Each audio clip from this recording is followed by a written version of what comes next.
Hello, good evening to you all, and welcome to the Villa Park podcast. It's me, Rich, and I'm back with Kev. And Tuesday night is Fans Forum night. It feels like it's been ages since we've done a show. We've done a Fans Forum on a Tuesday night. Kev, I think we've done Wednesdays. I think we've done Thursdays even. But back on a Tuesday for Fans Forum night. I'm over my flu. Thank you very much. You were over yours the other day. How you doing, mate? Well, I know it's a Tuesday for a Fans Forum night because I play football on a Tuesday and I was still playing football at like 5 minutes past 9. I had to eat, I had to have a shower, I had to drive back. So, yeah, I do know it's definitely a Tuesday. But I'm good, mate. I'm over my COVID virus flu thing. You're on the other side of it. Yeah. So, yeah, just obviously it's a bit disappointing now with the craziness of football that we've got another little 2-week break, but maybe we need it.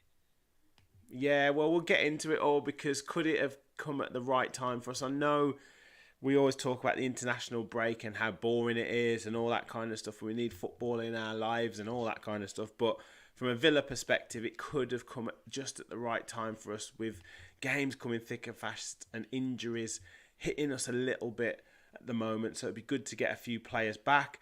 Also allows us to take a little bit of stock at the start of the season, the first 10 games of the season in all competitions, see what you think and what everyone else in the comments thinks. And obviously this week we had some fantastic news. The redemption arc, as I put on Twitter, or X as it is now, has almost been complete. Has it been complete? The man himself, Jhon Duran, signing a new contract, an extended deal for another 5 years, protects the asset, all that kind of stuff, commits to the club for that little bit longer, maybe another 6 months. But we'll get into all of that. And we'll also talk about this court case that Manchester City have allegedly won. It's nothing to do with 115 charges, more to do with sponsorship deals. And does that have a bearing on Villa and what we might be able to do? And of course, all of your questions and comments. So please do get your comments and questions in. The under-21s are currently on penalties against Bolton, a very young under-21 side as well, mostly under-16s and under-17s and 18s. So doing really well there. So keep us up to date on that in the chat. But yeah, get your comments, get your questions in, and make sure you do smash that like button. We have almost 100 in the chat already. So it's amazing numbers for Fans Forum night. So please do like, please subscribe if you're new to the channel. We've passed 4,700 subscribers, so well on the road to 5,000. So please do like, subscribe, and as I say, keep your comments coming in. Where do you want to start, Kev? Do you want to talk about Jhon Duran? Do you want to talk about a bit about Sunday's game and the start to the season? I'll leave it open to you, mate. Where do you want to start? Should we talk about Married at First Sight, UK? What the latest on that? I'm into Married at First Sight, but you know, maybe we'll leave that. That's for another show. Yeah. Right, well, it's now as of live show. If you listen to this back, it won't be this time, but it's 21:42. We could probably finish talking about the Man United game by 21:44. So why don't we just get that out of the way?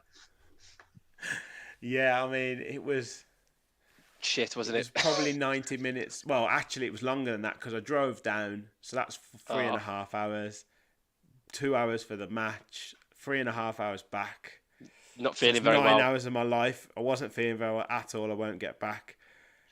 Look, we went into it very confident. We know what Manchester United are like at Villa. But I kind of felt it was a little bit of a wasted opportunity. And a couple of moments that I thought, or a couple of tactical annoyances that I had, I felt like rather than take the game by the scruff of the neck and really go for the jugular in certain moments, I felt like when we had players who could have run with the ball and could have beat a player or could have shot from 25 yards or could have took it round someone, I felt like we won the ball and then we just went back to kind of just trying to work out a set move that Unai Emery or the lads have been working on in training to beat Man United, when probably would have just taken like someone just to welly it from 30 yards or put a ball in the box or just get a bounce, win a second ball, and a mistake from one of their defenders. Like I felt like we were trying to craft the perfect goal rather than just go for the game. It almost reminded me of that game of, there was a period of time when we were struggling to beat the lower teams a little bit, like just to kind of, when they put in that, what's now known as a low block, when they defended deep, to break them down. And it felt a little bit like that kind of scenario. I know United had a bit of ball in the first half, but they basically came for a point, didn't they, really, to try and, to try and stem the tide of like bad defeats and to take a bit of pressure off Ten Hag. I think their defenders played really well. I think Maguire, first half, and Evans through the whole game were really solid and strong. And it just felt like a missed opportunity. And I was about to say I couldn't have imagined a Spurs, and then Spurs went and lost the 2-goal lead to Brighton. But, if you imagine a Newcastle at home or a Spurs at home, or what I think Villa used to be like at home, and we haven't seen this Villa at home for quite a period of time now. And that I am Unai Emery till the cows come home. Love that man. Would spend the rest of my life with him if he'd be up for it. Do whatever he wants, but not that much, like making cups of tea and toasties and stuff, right? Or in maybe the words of meatloaf. Maybe a bit of paella, yeah. But it does feel like we're a bit flat, and have been flat in a lot of games. And if you look at the kind of recency of our results, we slow against Wolves, obviously had enough to win it. Everton, absolutely the same. Ipswich, we were 2-1 up in a game against a newly promoted team in second half. I was there feeling like you were feeling rough against Man United against Ipswich. And we were just a bit insipid and didn't do much. And I know we've got a few injuries, but I'm just expecting a bit more impetus and a bit more energy and a bit more verve. It feels like we've got the quality to get the results over the line, but some of these teams we should be really blowing away. Let's be clear, Man United are not a particularly good team at the moment. They do have some decent players. They didn't play particularly well at the weekend. They didn't create a fat lot, and they didn't particularly cause us many problems. We have to be winning games like that if we've got designs on finishing in the top 4. And I think you can look at it as a good point because it's better than last year's result. But we beat Arsenal at home last year and we lost that one. So we're behind, and I'm just expecting more, basically. And yeah, it was just a disappointing result.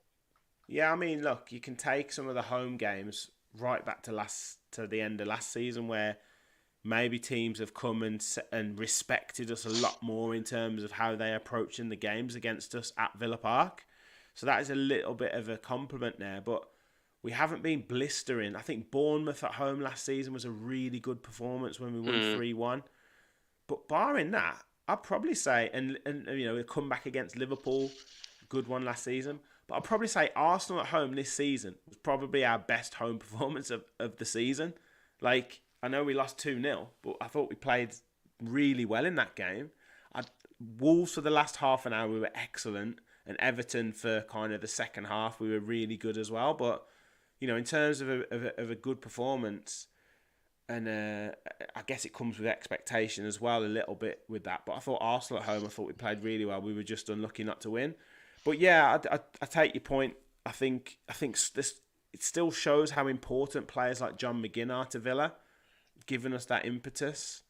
I think there's still a little bit of maybe one or two players just taking the game by the scruff of the neck at times and just doing what they should be doing. But look, we could have won the game. Jadon Philogene had a couple of efforts. The other thing as well, and I've talked about this lots of times, is I don't think we used Philogene enough. I don't know what it is about us with younger players, but there seems to be sometimes a trust issue with giving younger players the ball in areas where they should be getting the ball. When they're the easy pass, they should be getting the ball, and I don't think we use Philogene enough on the ball to allow him to play his game. Like, so many times, like, you might as well play with 10 men. If you're not going to utilise that player out on that right-hand side, well, don't play him. Like, play someone else. Because it just meant that they could just leave, Man United could just leave him alone, and they didn't have to worry about him because we weren't passing them the ball. And that's happened. That was the reason why we conceded the goal against Ipswich, because Conte didn't trust him with the ball. You've got to trust these players with the ball. If they're in the starting line, you've got to give them the ball. And too many times we didn't pass the ball to Jadon Philogene, and that was it leads you to become way too predictable. Yeah, There's a I couple agree. of things there. I, Yeah. I look at it as well now, and like I know, like we're not, the Harlem Globetrotters or Real Madrid, but I think we should be joint top of the league. We should have beat Ipswich when we were 2-1 up, and we should have beat Man United, and we'd be on 18 points. And I know, like everybody's probably saying the same, and Spurs are saying we shouldn't be 2-0 up against anybody and losing, the second half 3-2, and everybody's saying it. Liverpool's saying we shouldn't lose to Forest, Yeah. but, and I know we've got injuries, 7 injuries in 7 league games and all that, but I just don't think we've played particularly well. I mean, I think it must be a situation of teams working us out a little bit, because if you look at that 15 game consecutive home winning run ended by, of all teams, Sheffield United. I mean, that included a 6-1 against Brighton, a 4-1 against West Ham, some real swashbuckling performances with high energy. And it sometimes doesn't matter what the other team does. If you're at it and you're up for it, it included, maybe it didn't include directly, but in that season when Emery came in with that great performance against Man United 3-1, we had a few games like that. I know in the second half of the season, after obviously the winning run ended, I think we beat Forest 4-2, but that was 3-0 back to 3-2, nervy. We had a few of the victories, but I feel like that Arsenal game arguably might be the best we've played arguably all year at home, and we lost the game. I mean, you could make Like an I said, argument for Bournemouth 3-1, we played well. Bournemouth, maybe, But yeah. Chelsea, we drew 2-2. That was a tough old game. Tough But game. yeah, look, it's a sign. I say it's a mark of respect, but there are some. It has shown the need for the squad and the need for the substitutes, and that's where. But the kind of swashbuckling starts to games we used to have don't seem to be materialising at the moment.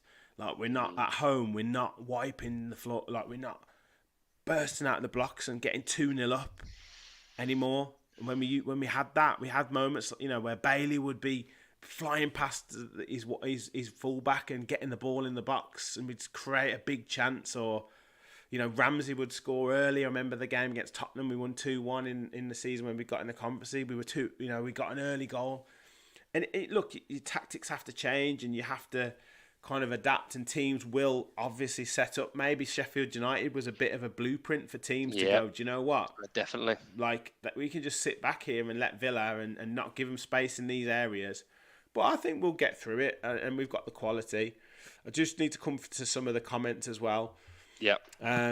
Scotty says Jadon is okay, but not quite ready yet for top prem or more just yet. We need a few wingers or other speed on the bench. But Rich also said, exactly, Rich, I'm screaming at my TV, pass the effing ball, so frustrating.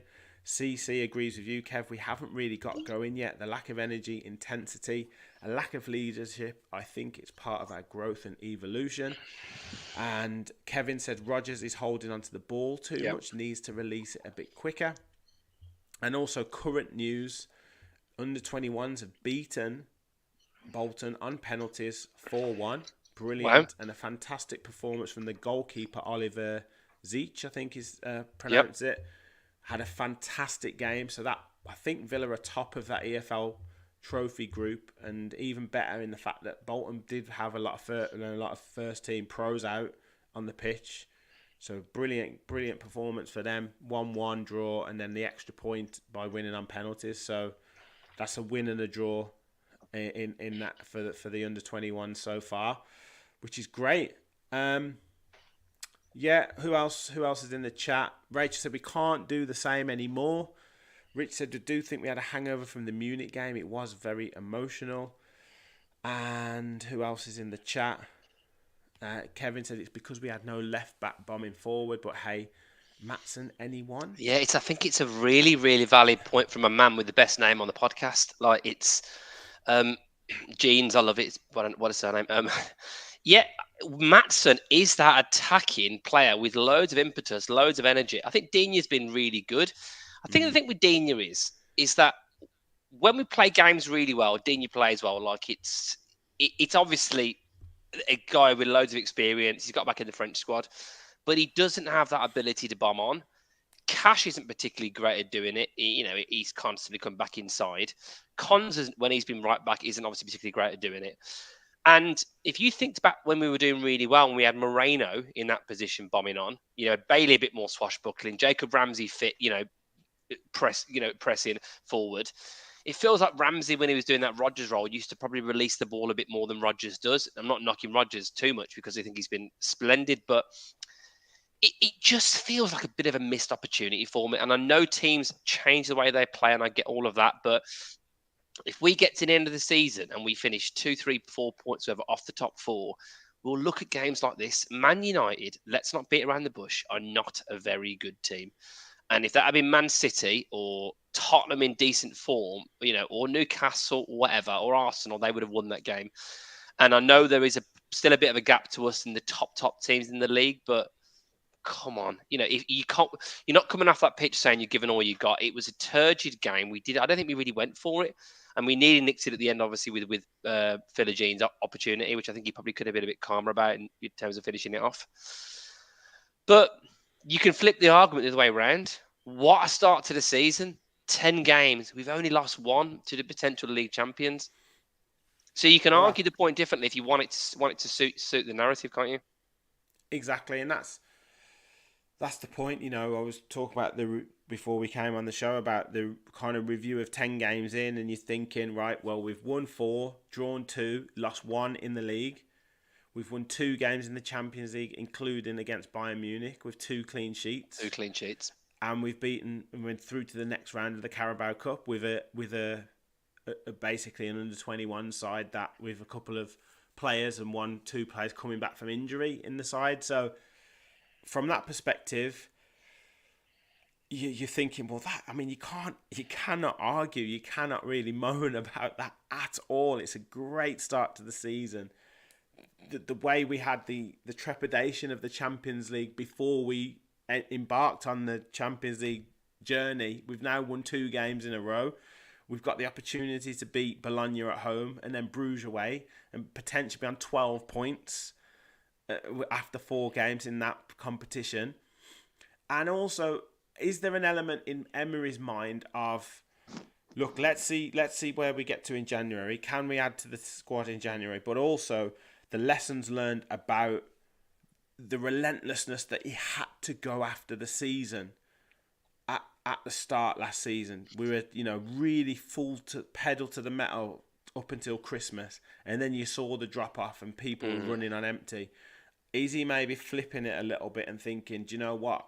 We need a bit more. We need a bit more in the tank by the time March and April comes around. Interesting concepts. What you're saying is, why are we doubting Unai? It's all part of a grand plan, and when all the other teams start flagging in March, we come roaring back with 3 and 4-0 wins. Man City. I'll give you Man City. They do, don't they? To be fair, they start slow. Do you know what? It's actually, the more I think about it right now, live in this podcast, the more I think you're actually onto a point there. Man City constantly in the last few years have started slow. Oh my God! And all of a sudden, steam train, and we've got injuries. I think the other thing to look at is that midfield when you're lacking Onana, McGinn, obviously Douglas Luiz. It's a hell of a lot of work for the rest of them to do. We're still relatively inexperienced in attacking positions. When you think about Philogene playing, when you think about Rodgers, who hasn't got that much experience, he started off great. So I can argue it the other way, really. But I'm just, what it is? It annoys me because it's Man United and we should have been. And you were so annoyed on the messages on Sunday, but it's just Man United gets in under Villa fans' skins. I know it. Michael said, I accept that we're a little flat on Sunday. But as I said before, the Ipswich game is the one that annoys me. We need to approach each game with the right intensity and mindset, but I'm still positive. PJJ said they packed the midfield and choked us. To be fair, I'm disappointed that we didn't have a go at them like last season. They were there for the taking. Aaron said a disappointed Villa fan on Sunday, but we move on hoping for better after the international break. Great news with Duran signing a new deal till 2030. We'll get to that in a minute. Overall, we should be happy enough with our lot. Absolutely.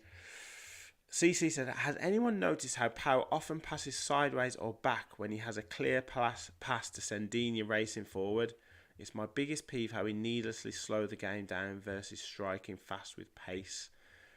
I did notice that a couple of times on Sunday. Like, he was rather than do the pass first time, which I know he's capable of doing, he would wait, give it, like Cece says, give it back to Carlos, get it back again, and then maybe run forward a little bit, and then pass the ball to Luca Dean, when he could have done it 5 seconds earlier, and Dean would have been in much more space. I don't know whether he's waiting to try and draw a player out so he can run forwards, and then maybe slide Dean in behind their defence, but as he did sometimes at points last season. But yeah, there's times when we could just move the ball like one touch. Yeah, And the players are good, are easily good enough. I know Diego Carlos makes the odd mistake, but Tielemans does everything within 3 touches. Barkley moves the ball quicker than he used to. So we can definitely do it. And some of the interplay between Watkins and Rodgers I've been really impressed with. I think sometimes on Sunday, and sometimes you can do this when you may be slightly fatigued, you're slightly frustrated, you can overthink how you're gonna create a chance, when most of the time it could just be a simple ball into the bottom. Like, look at the way we were messing about with set pieces, doing all that. You take it, after you, Claude. Like, just put it in the box. Like, sometimes it just needs that, and a ball will bounce down. Watkins will be there to bang it in on the rebound, or Duran would get a bounce off, and it would come off someone's knee or something. Like, that's kind of what we needed to do, rather than try and craft these intricate moves. That's just what I felt it needed sometimes. Just a bit more industrial football. Yeah, the other way to look at it, well, is this. Maybe it's just one of those games, and maybe they just weren't at it. You see that from like the way, like, I don't think Tielemans was great. I think Rodgers was his poorest game I've seen probably since his early career for us. We didn't get any of the second balls, really. Things didn't really drop for us. Even the block that Dallo did, he knew nothing about it. He turned his back and he's bounced off him. It could have gone anywhere, could have clipped off him, could have been all sorts. I've got to say as well, passing wise, I actually think, to his credit, I thought Carlos's distribution was pretty good. Actually, I thought he was pinging a few diagonals. Last two games, he's been really good.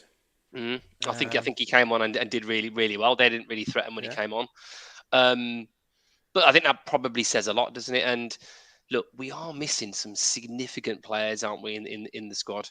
And actually, if it is 2-3 weeks, you're going to have Mings and Kamara maybe on the edge of it. You're going to hopefully have Onana back. You're going to have Ramsey back. You're going to have John McGinn back.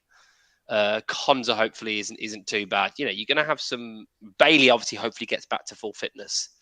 There's a different outlook. Yeah, this is it, isn't it? You've got, even if 2 or 3 of those players come back, Cash. I know he gets a little bit of criticism, but it was his first 90 minutes back for how many weeks? I thought he was all right, Cash. I thought he did okay. I just don't think he was particularly good decent going forward. I don't think he had a bad game. So he saved us 2 points, right? Saved us a point right at the end. Great so defending. Look, I think he was all right, and maybe the plan wasn't to give him 90 minutes.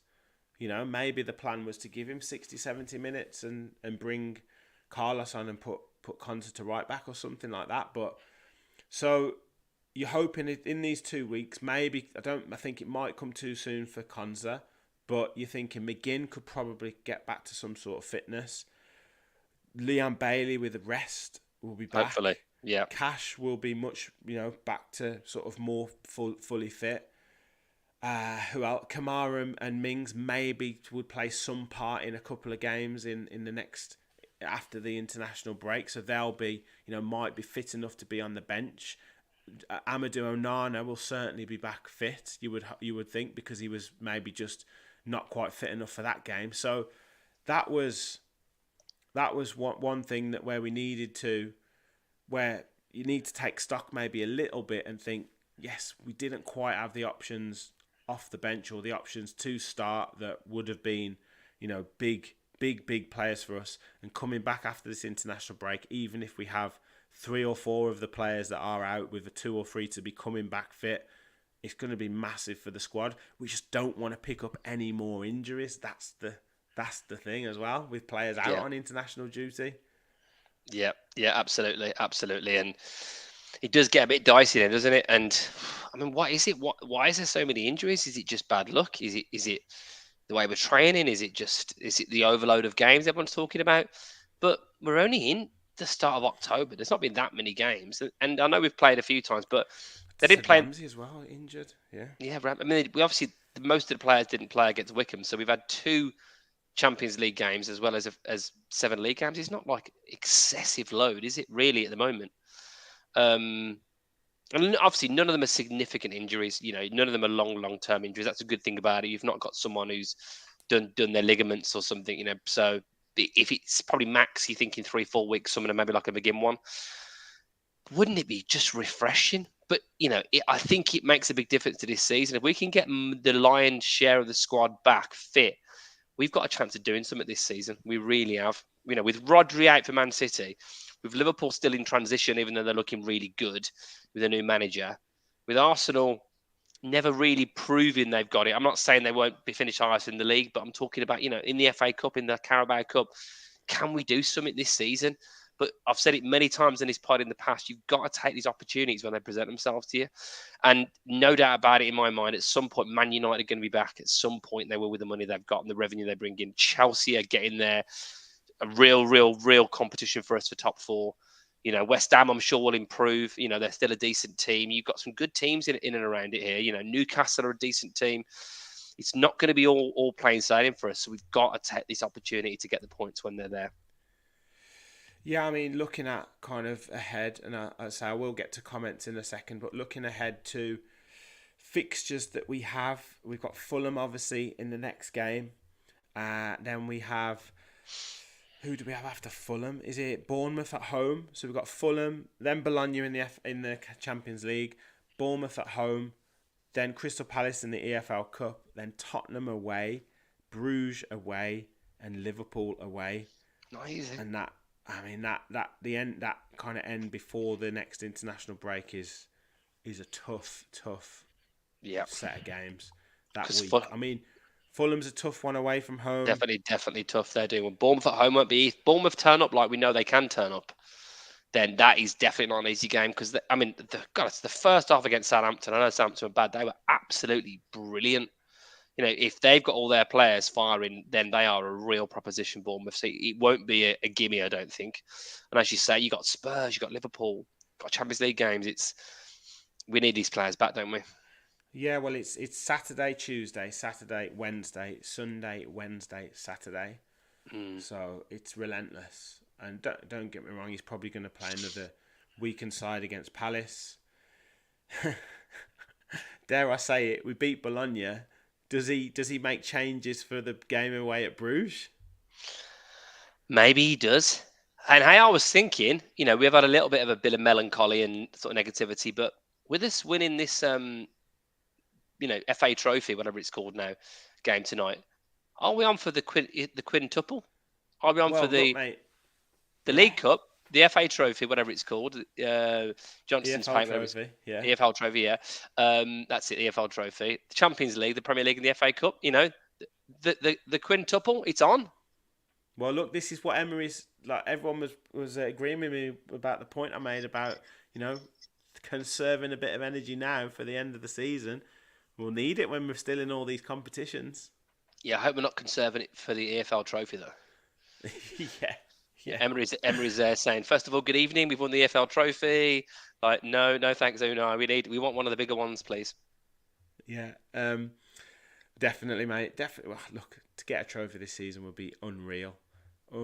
But let's just get through. Let's get through these games first, because we will probably be lamenting our performance against Crystal Palace in a few weeks' time. So we'll see what happens. Rachel said the set pieces were rubbish, but I do think if it worked, everyone would be applauding us, as we needed to drop their line deeper for us to try and be effective. I do get it. I'd absolutely get it. And set pieces are all about delivery. Ronan, remember our one-touch goal versus Arsenal last year? We're not at that level so far this year. James also says the ref was pants. John said, think the international break has come at a good time and maybe to get some players back. Yeah, as I definitely agree. Gary said Konza may be out, so gives Carlos a proper run. Aaron says, sometimes it's hard for us fans to understand certain things happening on the pitch, but none of us really know what the players have been instructed to do. but it is a bit frustrating at times. Yeah, absolutely. We think, oh, just shoot or just do this. It's easy. Yeah, and it never is quite as that easy. It's not easy. Do you know it's also like looking at, we're having these modes about us not beating Manchester United at home, and God, we've lost one league game this season. We're in the top 6. It's not good enough, all this kind of chat. But I know. It's pretty much 2 years to the day. I think it's 2 days shy of 2 years of when you and I had that well-known photo going around of being looking absolutely fed up at Nottingham Forest away under Gerrard.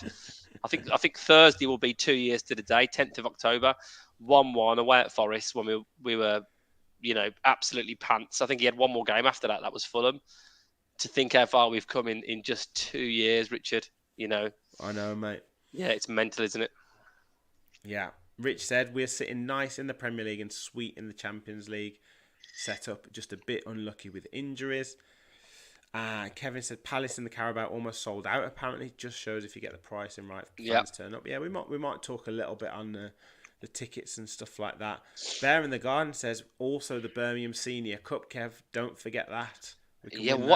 What's 6 then? What's a six? I don't know what it is. If it's a quintuple, I don't know. Anyone tell us what 6 is? Sextuple or something, is it? I don't. A sextuple. There you go. Sextuple. That sounds good, doesn't it? Yeah. Yes, let's go. Yeah. Try and say that after a few beers.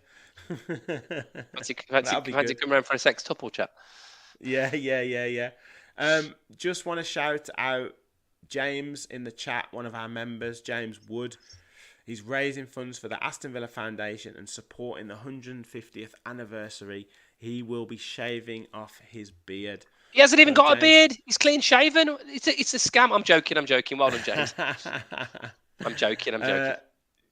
Just giving James's fundraiser for the Aston Villa Foundation. So if you can put it in the chat here, I'll make sure I'll tweet it out, mate, and I'll put it in the description as well. But go to James's Just Giving page to donate.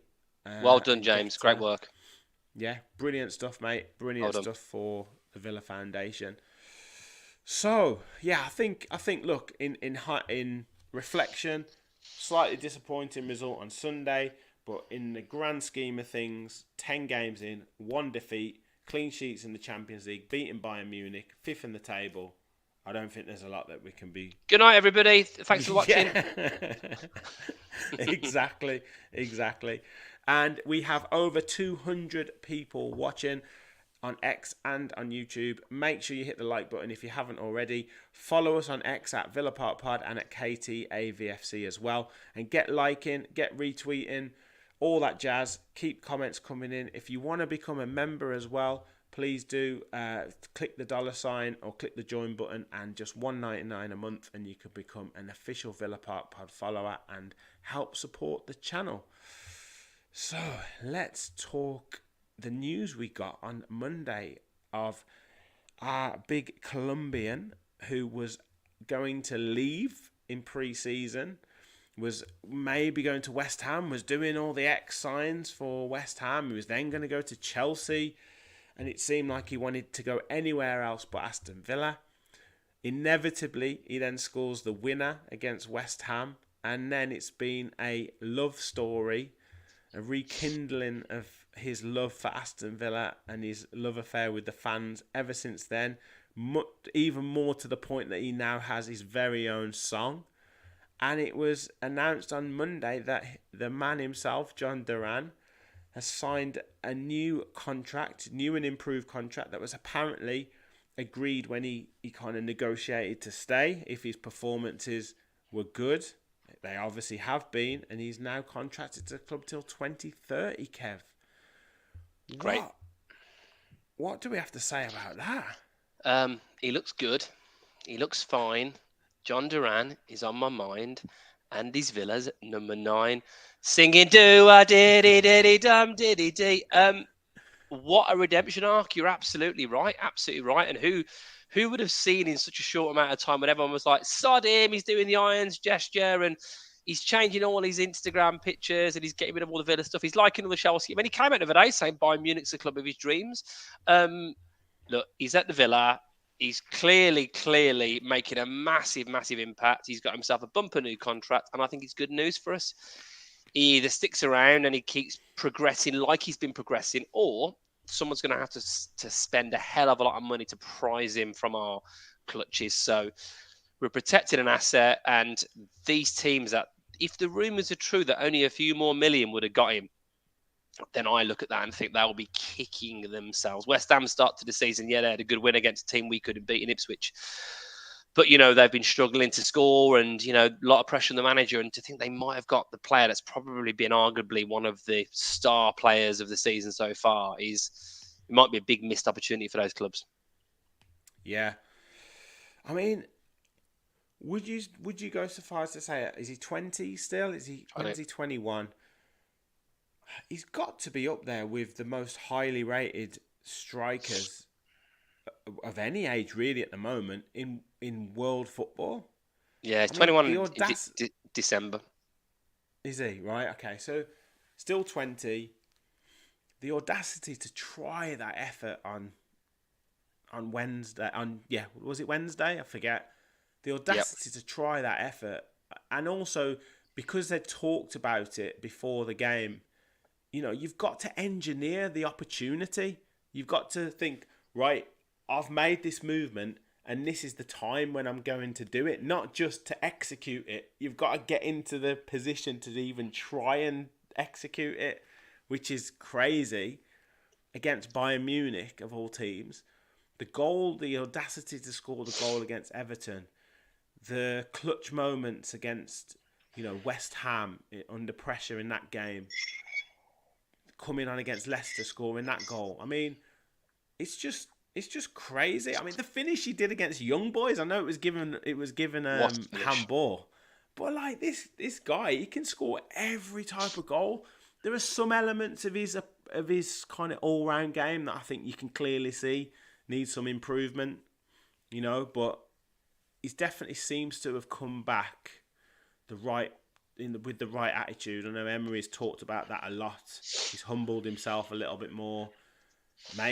Maybe the kind of talk about, getting your head down, getting a new contract and stuff could have played a part in it as well. But yeah, I mean, what would you say to his kind of rating now as a striker across Europe and the potential that we now have? I think he's absolutely correct, Richard. I think he's he's just been brilliant, and he's right up there now. If you look at players that are producing, the goods at a young age, maybe do some comparisons, right? Or players at a similar position. Cameron Archer's 22, and everyone's saying, young in the Premier League and needs an opportunity. Liam Delap's 21. He'll be 22 early part of next year. These players are older than Jhon Duran, and already look at the impact that he is making in this team, and he's only going to get better and better and better.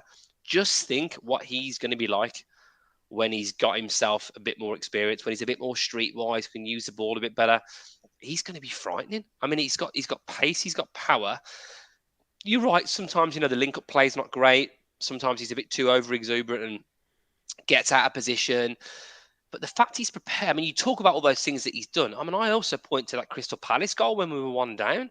What a moment that was to go for that, where, that's taking a shot out of nowhere. McCartney himself chested it down. I pointed out in his debut when he smashed one off the bar against Man City, like what a turn that was. And he's someone that is unpredictable, but he's potent and he can do stuff and he'll frighten the hell out of people. And it's just a real coup for Aston Villa. I was talking before about, these teams will be ruining the situation when they've not paid a bit more money. Well, it's their loss, but it's absolutely our gain now. And he is someone that is just going to keep on improving. And I mean, let's look at it right now. Let's call it here. I mean, he's surely got to be on for 20 goals this season in all comps already. And that would be something which you would never have seen coming. No, absolutely not. Absolutely not. What's he on? 6 goals already in all competitions? So, yeah. A few comments coming in. PJJ said the brilliance of that Bayern goal is that it wasn't audacious for him. It's just normal. It's what he does. Stephen says Emery must have gave him the speech of his life, from going to West Ham to super sub and more to come, and happy crazy. David, the best bit of Duran, it means Watkins is under pressure. So yeah, a bit of competition there. Aaron said a great turnaround with Jhon Duran, who looks much happier this season, and his attitude has improved a lot according to Unai and his teammates. He always given 100% on the pitch, and his valuation has gone up too. Michael said he plays like Rambo McAnally, a good old Alan McAnally. Do you think that now he's got the new contract, do you think there's any danger of him maybe dropping off with his performances? No, I think he likes the adulation too much. I don't think he's playing for that new contract. I think he just loves. You can just see how much he loves, the limelight. I mean, his reaction was just brilliant. That look on his face against Bayern, just like this is just what I do. This is just my thing. Was just absolutely fantastic. And I can't see him doing anything but other than wanting to get more and more eyes on him, and more newspaper columns talking about him, and more people talking about him. And he will be loving it when he starts getting linked to all the big clubs, because that's the kind of guy that he is. He wants that fame, and hey, we're in control now. So if they're going to start linking him, let's be clear. If Haaland gets linked to Real Madrid, then Duran's going to be linked with Man City. There's links with him with Barca, with Real Madrid already. It's been talked about. So hey, look at the market. If you're doing that, then you're making probably, arguably, maybe even well over 100 million quid with his potential, and that is crazy. Well, this is it now. I was thinking, if we turn down 35 million and plus a player from West Ham, and that was before this start to the season, now he signed this new deal which ties him down for another 5.5 years, as much as what that means on a contract. But let's, in all intents and purposes, it's up to 2030. That value now is, like you say, if there's a release clause in there, it's got to be north of 80 million. It's got to be. Yeah, and that means that those 6 goals have probably added somewhere between £8 to £10 million per goal on his valuation. Well, which it's the teams that it's against as well, Kev. It's the timing of the goals as well. Mm. It's the quality of the finishes. It's not just oh yeah, bring him on and he scored a consolation goal a goal to seal a win at 4-0. It's like he's come on and he's won 2 games for us, i.e. against West Ham and 3, West Ham, Leicester and Everton, and then he's won a Champions League game for us in Bayern Munich. So that's 4 games he's directly won for us in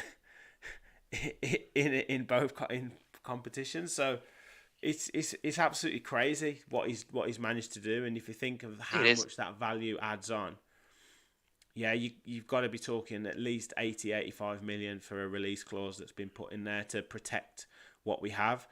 And I mean, we talk about FFP and PSR, they must be absolutely rubbing their hands together right now with what he's done. Absolutely. And there's still a world where, like Watkins is going to be 29 in December. So, obviously he came on the big sort of leagues later in his career.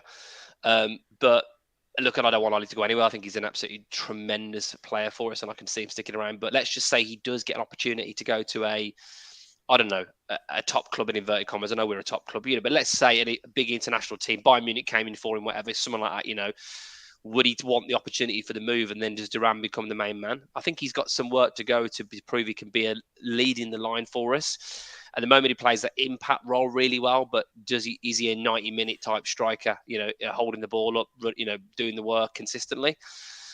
But it's an opportunity to work on it. But, I think either one of those outcomes, if he keeps developing, are positive for us. So we said it before, we'll say it again, we've got 2 excellent strikers. It's really, really good for us. Yeah. Definitely. Who we got? Michelle said Duran loves playing football. I saw how happy he was playing on Tuesday night. Yeah. Scotty said my West Ham pal still thinks they have a chance of buying him. Game over, mate. Game over. Tell him. Rich thinks 150 million is that. Kevin saying 100 million release clause. PJJ said he hits it from 30 yards because he can't dribble for Toffee. David, can Unai make Watkins and Duran play together? Can you imagine that? What do you think? Yeah, I think that there's probably going to be some scenarios where that does happen. We talked before about playing forwards. They don't all have to be central, do they? You could have Watkins coming in from one side. He started in that role off the left, didn't he? So he could be a wide forward. You could have Duran there, and then maybe Bailey the other side. I think that is, as an attack, if you had Duran in the middle playing that number 9 role, Watkins and say Bailey when he's full fitness, then you've got Onana, Tielemans, McGinn behind, or Rogers, Tielemans, Onana, or Kamara. Who you look at the options you've got. You could even have a bit more stability. You could have Kamara and Onana, and then a Tielemans, McGinn, Rogers in front. If you were going all out attack, it's fantastic. You could have the support of a Matson maybe, covering if you're lacking the left-hand midfielder. So there is big options there, and I think we need to look at this season and realise that we're going to start seeing, I think, a few different things further on. We will see more of Matson definitely. Oh, yeah. I just think Shah as well. I thought Barkley was decent on Sunday again. I thought actually a couple of times he could have released it a bit quicker, but I thought he held on to it pretty well, kept the ball, kept it moving. And I think there was many that covered themselves in glory, but I thought Carlos was pretty good. I thought he was the better out of the two. Like you said, I don't think Tielemans was quite at the level he's been at, and I think Barkley was good for his first start in the Premier League. Certainly, yeah.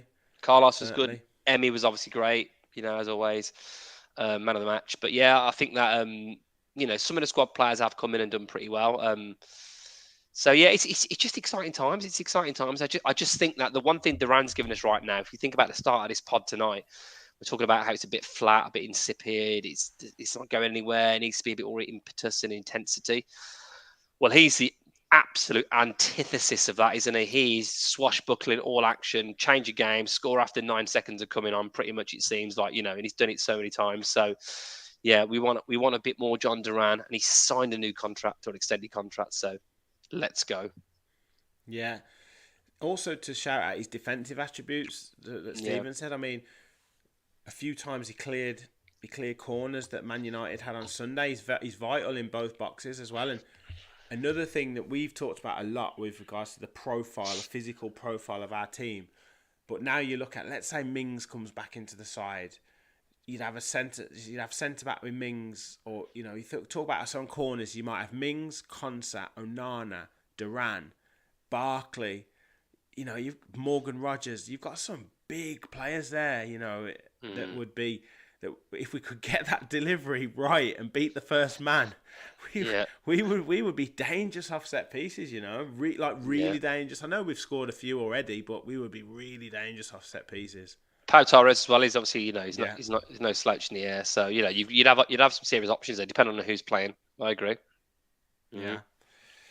Everyone, make sure you smash the like button and hit that subscribe button. Keep us growing the channel. As Rich said, we are on the road to 5k, and we've had amazing growth for the last year or two, which has been brilliant. Thanks to you guys for your support, but we don't want to stop where we are now. We want to keep growing, so make sure like and subscribe, help keep the channel growing. We also want to shout out our show supporters, football prizes, and they have a great prize. You've got an excellent chance of winning. It's a signed Pau Torres 24-25 Aston Villa shirt. And there are only 29 tickets available to win this prize. Tickets cost £9.95. There's only 5 tickets left. And you have just under 3 days to enter this competition. And 20% of all the net proceeds from this month competition, from Aston Villa competitions, will be donated to Cash for Kids. And Cash for Kids support children and young people affected by poverty, abuse, neglect, life-limiting illness, and those who have additional needs. So obviously entering this competition, you can win an excellent prize. You have a great chance of winning and also help supporting an excellent charity there. So visit footballprizes.co.uk and search for the Villa prize, the Pau Torres prize, and purchase your ticket, and potentially you could be winning a signed shirt. We also saw, Kev, this week about the Manchester City. This always happens in the international breaks. I know they're probably news they don't have a lot to report on, but it seems to be every international break there's some sort of legal court case, etc., etc. This one not related to the 115 charges that they're still contesting or still going through the courts, but this one was Man City going against, might even sue the Premier League for what has now been deemed unlawful restrictions by the Premier League on associated sponsorships with regards to companies that owners might be involved with, and not being allowed to sponsor their football team. Now, Aston Villa have been slightly in the background on this, but have been slightly backing and siding with Manchester City with this lawsuit that they've been potentially exploring. Now it's been deemed unlawful. What do you think this might have a big impact for Aston Villa with our owners and what investments they have and the other investment group in Ateros, I think they're called, and who they back? I mean, could this pave the way for the ground sponsorship and hotels and additional sponsors coming into the club? Hopefully, yeah. Hopefully, this is essential, I think, for us to be really able to compete properly. It means that obviously then you'll have the downside to it is, if I totally change what I've just said, is that because we've got an absolute magician in Unai, it means that he's able to compete with these rules better than probably all of the chasing pack. And if you start saying to Newcastle they can sell their stadium to their owners, for example, or they can start pumping as much as they want in it, then they'll be able to offer all sorts of money to different players, and all of a sudden it gets a bit harder. But if Villa are ambitious, you've got to be able to compete. You want to be able to go for it. So yeah, I mean, this associated party transactions, it's called, isn't it? It's a really interesting one, because if you look at some of the debts that some of the clubs have got to their owners, it's crazy. I think Everton's is like 450 million. Brighton's is pushing 400 million. Arsenal's is upwards of 250. Chelsea's is surprisingly only 146. You've got some clubs in terms of like Southampton, Man City, United, Newcastle, Tottenham, West Ham, all zero. Villa's is only 10 million. So, if you look at what's happening, the rules are just crazy, aren't they? I still point to that whole Man United getting the COVID money written off and no one else did. That was just ridiculous. Yeah, I kind of understand why they wanted to write this into the rules, because, and Rachel's right, it's not necessarily the ruling that is unlawful. It's the way that it was written. I think what the concern is, they're obviously going to rewrite the rule and they're going to make sure that it's lawful, because, as you said, Saudi Arabia go, right, well, we're valuing our company or our sponsorship deal at 800 million, and you can't say anything against it. Like, it could just mean an absolute farce. So there has to be some sort of regulation. So whether it's an independent body and not the Premier League that comes in and does it, or whether they just simply rewrite the rules on it, then I'm sure that they will do that. I think the concern comes in this interim period, is there a risk, and while kind of Manchester City might sue the Premier League or whatever for this unlawful way of writing the rules, in this interim period, does it mean that all of a sudden all these clubs are just going to start doing all these deals, and then the law comes in and it's written in the correct manner, but it's too late now? Yeah, it is. It's bad, isn't it? It just goes to show what a good lawyer can do, because I thought they were going to get absolutely battered in this, and it might still be that the rest of the charges they do get done, but it's certainly started off as they can argue it's a win for both parties, what I've seen, but the fact of the matter is 115 charges looming. For them to have this come out now in the wash, that people are saying, oh, what does it mean? Does it open up the door for everybody else? Can we, that new, like, pretty uninspiring fan zone that we've got at Villa Park? Can they now sell that for 500 million quid to, I don't know, a guy who's maybe got like a chicken shop or, a convenience store in Aston. Is he, hey, do you want to buy this? Like, is there some deals to be done now? I don't know. Like, it's an interesting time for football, but the old Stumps building goes for 300 million. Absolutely, yeah. We buy Aston Park for 42 billion pounds. Yeah, absolutely. My old school. But something's got to change, isn't it? Because the football is just it's not going to get any better, and you've only got to look at the monopoly of Man City.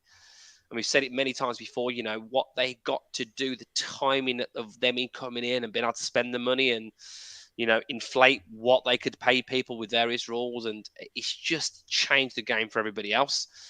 And if it balances the playing field a little bit, it means there's more competition. There's a worry if you end up losing Unai one day to the Spanish job or the Real Madrid job that, where are you? But you got to be in it to win it. And at the moment, with everything going on, we're not in it. Although I do feel like maybe if the rules don't change, or maybe only a season or two away from wheeling and dealing our way to then being able to properly do it, look at how the revenues are increasing, look at the advertising, look at the kit, look at all of the sponsorship, look at the Times Square, look at everything that's going on. It's going in the right kind of direction. And I'll be really interested to see, when that report comes out at the end of the financial year, whatever it is, of club revenues. I'm interested to see how much Villa's has gone up and where we then in the top 20 for Europe, because if it does start doing that, then maybe we'll want to put the brakes on it. Yeah, I mean, we've seen Ateros have put another 50 million in shares. Maybe they're kind of looking at sort of readying their investment in terms of the group of clubs and maybe putting more into Villa as a whole. I think they've got Comcast as part of their investment portfolio. So, are we talking about grounds and sponsorships of grounds and stuff? Certainly, if you get another season in Champions League football, that just takes you to another level. I mean, what is it, 4 million per win we get on the? I think it's 2 million per win. 2 million, 2 and a bit million per win. Yeah, so even that's crazy, isn't it? Like another 2 wins and you're 5 million extra. It's already. It's massive. Already, yeah. So yeah. But yeah, it's going to be really interesting, and like you say, I mean, I get people's. I think Sam was talking about it. It's now become an argument about lawyers and solicitors and balance sheets and all this, when it should just really be football. But is it just like the next level of investment? The next, even say 40, 50 years ago, there would have been something else. When rich local businessmen started getting involved in football clubs, it was like, oh, look at this, it's going to ruin football. All we're talking about is these rich local businessmen coming in. And then it became about becoming public limited companies, and it was all about, clubs being floating on the stock exchange. And then it became about, rich owners coming back in with, I don't know, like, from Thailand or wherever, and then it became the Americans, and now it's the Saudis, and now it's kind of investment funds. It's always the next. It's always there's something else, isn't there? There's another development, and everyone goes, "Oh, this is going to ruin football. This is this. This is this." But it just seems to be like there's always something else. There's always another group or another form of investment or development or way that the game changes or whatever that keeps it propping up, and there's more money that just keeps getting brought in. Hey, do you reckon when we probably maybe this season, but maybe more likely next season, we actually finally win the Premier League, get a couple of Champions Leagues under our belts as well, Unai's in charge, do you reckon we'll be one of the teams pushing for a Super League then again? Like, Villa will be part of the evil cartel. Like, Villa are one of the ones that, trying to do a breakaway with Bayern, and, and this is where it might be going, mightn't it? You might get to a point where, if the owners are kind of like, in cahoots with Man City in terms of like agreeing with what's going on, and they want bigger and better. I mean, I don't ever see that happening with our owners, but I'm just saying, like, does the landscape change so much that all of a sudden we're one of the clubs? Know. There certainly will be. Do you know what it is, right? This new Champions League format, I think, will be this for quite a while, because I think it's actually worked really well. Yeah. But yeah, I think there's inevitably something will happen with regards to, games being played in America or, abroad. That inevitably something will happen like that, because just new generations come into football and it just becomes more normal for those generations. It's a sad state of affairs, but that will inevitably happen. I'm sure of it. But I don't see the media talking about Villa in those, and us dominating the headlines at any time soon, because it's still all about Tottenham, still always about Spurs, still always about Chelsea, still always about Manchester United. Very true. Villa are always just Villa are doing well, but they won't be able to handle the Champions League, or Villa won the league, but they won't be able to maintain it for next season. They'll lose all their players. Man United will buy him. Man United will get Unai Emery. It'll just be that. Well, I remember seeing over the weekend, and I meant to comment on this on Twitter, but I didn't get there in the end. Like, so we play Man United, right? We're a better team. We nearly win it at the end. I know they had a couple of chances as well. They nearly won it at the end as well. And the headline on the BBC was like, Villa hold Man United to a draw. Hang on a minute. Surely Man United held Villa to a draw. Piss off. Anyway, let's not get into this. I'll get annoyed. But yeah, it will be. It will be still that. I mean, Tottenham. I mean, bloody hell. We It still was talk about. it was good to see, wasn't it? Oh, it's brilliant to see, and I mean, I It's just don't how we mind. are, mate. It's just how we are, mate. It's just what we do, mate. I don't Yeah. mind him, but he's so. I don't know. I don't get this Ange loving. Like he's really horrible when they get beat in interviews, and I don't expect him to be all chirpy and happy. But he's really like he doesn't look at the person who's interviewing him. He looks down. He's like doesn't want to answer any of the questions. He's really abrasive. I don't get the hype with him. I think he's all right, but I don't get the hype. Yeah. Although that being said, you've got to give him credit when Johnson, Maddison, Kulusevski, Sign, etc., bombing forward. When they're playing well, they're brilliant, but they're always going to do Battered what us they to Villa do. Park, didn't they? They're Battered us to always Villa going to Park. do what they do. Yeah, that's their own. I think they've only won 2 away games, and that in like the last sort of since the turn of the year or something, and one of those was that game against Villa. Yeah. So I'd actually we'll talk a little bit of other teams in the Prem, since that's fans forum. Spurs, yeah. I mean, who do you think are the real threats to the top 4 if we are to, get in that top 4 spot? Yeah, I know you think we're going to finish 3rd, but let's just say top 4. Who are the threats? I said 3rd at the start of the season, didn't I?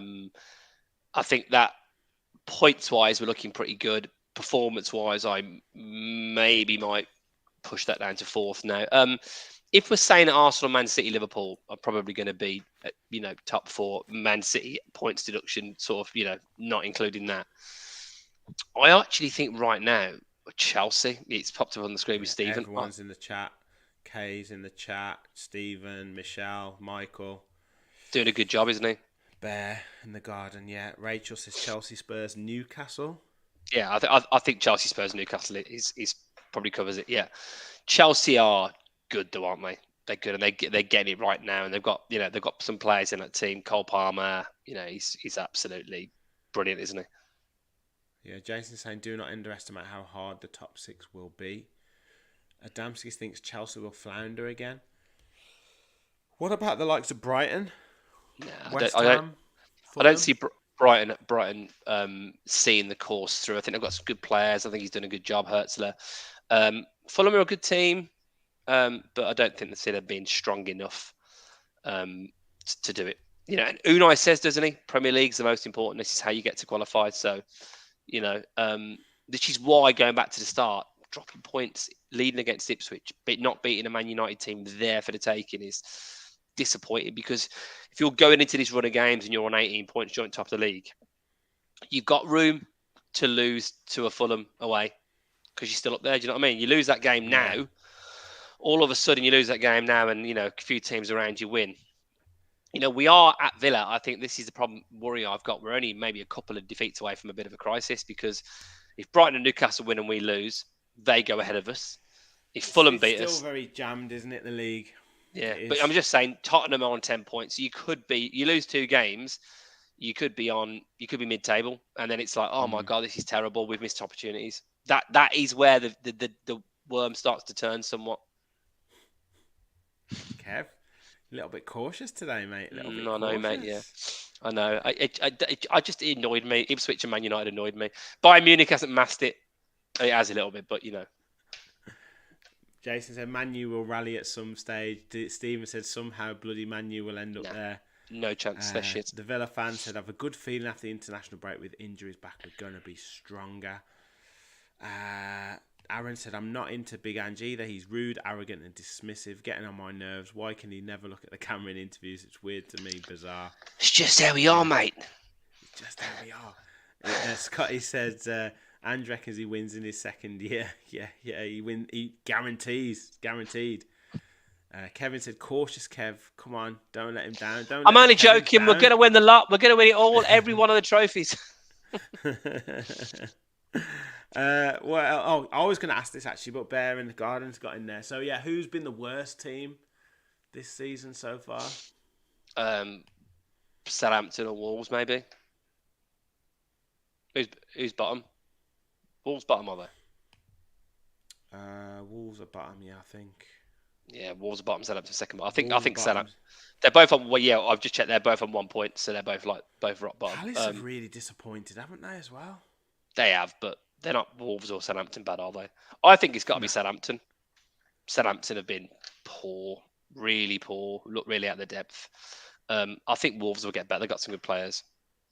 It's Russell Martin trying to play like Barcelona, isn't it? Yeah, it does annoy me a little bit the way he's approached it. I think it's just because we came up a bit bullish, didn't we? And I understand it, right? You want to, when Dean Smith was like, we're going to go and try and win every game and all that kind of stuff, but you can't do it, and you've got to learn fast. You've got to learn fast. Rachel said got to be Wolves. Kay says Southampton. PJJ says Man U. Scotty says the Dingles down. I'd love it. It's Man United obviously disappointing. Everton disappointing as well. Crystal Palace are really compared to where they were last season. Yeah, they look like they could have been top six challenges, didn't they, with their form? Yeah. Wolves have got Man City in the next game as well, so I don't think it's going to get any better for them. They'll probably win that, won't they? They'll probably pull something out of the bag. Oh, mate, I can't say it. I can't see that. I absolutely can't. I mean, he's lost all. They've lost all their best players. You're talking Neto and Kilman, and they've not replaced them. It's a recipe for disaster. The pressure's on, isn't it? Big time for O'Neill. Yeah. The fans have already started to turn, I think, now. Because their run of form goes into last season, doesn't it, as well? Which is, that's where it probably makes Wolves arguably the answer to that question in terms of worst team of the season, because you're looking at the last 10, 15 games, it's been awful, really. Yeah, bad. Well, it will be interesting, and we have, like you say, we have the international break to get some players back fit, to get Unai Emery recharging the batteries. I'm sure the players are out on their jollies, recharging those batteries, ready for Fulham away in a couple of weeks. We'll be back with Fans Forum again next week. I'm also doing my Lions Den latest, hopefully tomorrow, with Charlie, aka AVFC Academy, Academy AVFC, with lots to talk about, obviously with the EFL Trophy, most of those players in the Carabao Cup, players out on loan as well, doing very well, so we'll get the full update on that and all the young and the information about the young players playing in the UEFA Champions Youth League as well, so make sure you stay tuned for that as well. Might do something with Gareth looking at the start of the season as well from an analyst perspective. So plenty more shows to come on the channel. Make sure you smash the like button on your way out. Help us on the road to 5k. Kev, thank you for joining. Thank you for everyone for all your comments. You guys really do make the show and you do make the Fans Forum. Make sure you stay tuned to the channel. And as always, remember, we all follow the Villa.